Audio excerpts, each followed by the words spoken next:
নমস্কার বন্ধুরা, আমাদের রান্নাঘরে সবাইকে স্বাগত। আজ আবারও নতুন ভিডিও নিয়ে আপনাদের সামনে হাজির হয়েছি। তো চলুন ভিডিওটি শুরু করা যাক। এখানে আমি ডাল বাটা নিয়েছি। এখন এক বাটি পালং শাক নিয়ে নিলাম। এখন দিয়ে দিলাম পেঁয়াজ, রসুন কুচি, কাঁচা লঙ্কা কুচি, হাফ চামচ আদা রসুন বাটা, 150 গ্রাম চিংড়ি মাছ দিয়ে দিলাম।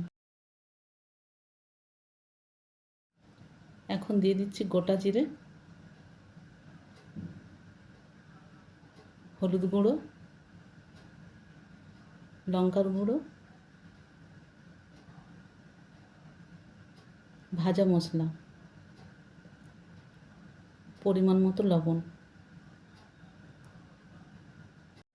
2 চামচ বেসন নিয়ে নেব,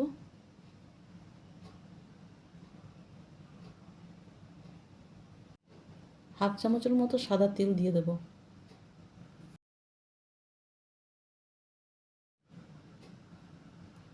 সমস্ত উপকরণ হাতের সাহায্যে ভালো করে মেখে নেব।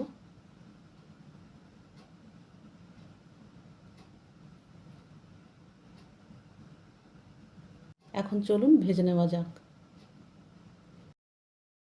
অনেকের বাড়িতে ছেলেমেয়েরা এখন পালং শাক খায় না।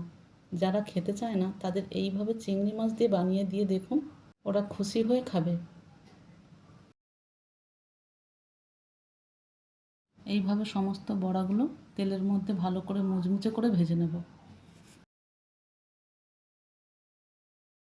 বাড়ির সদস্যদের ভাতের থালা ধরিয়ে 5 মিনিটেই বড়াগুলো ভেজে নিন।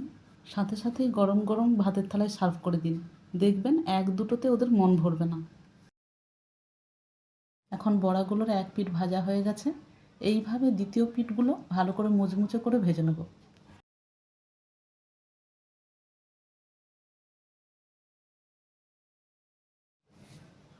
প্রথম বড়াগুলো আমার ভাজা হয়ে গেছে।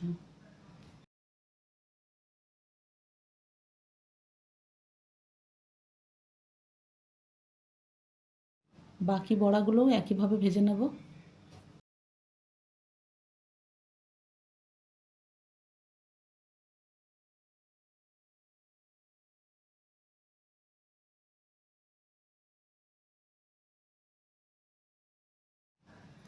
এইভাবে বানিয়ে দেখুন, দারুণ লাগবে বন্ধুরা।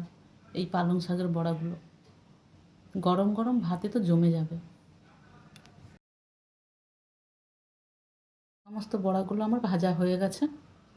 ভিডিওটি ভালো লাগলে একটা লাইক, কমেন্ট, শেয়ার করে দেবেন। সবাই ভালো থাকবেন বন্ধুরা। আবারও দেখা হবে পরের ভিডিওতে।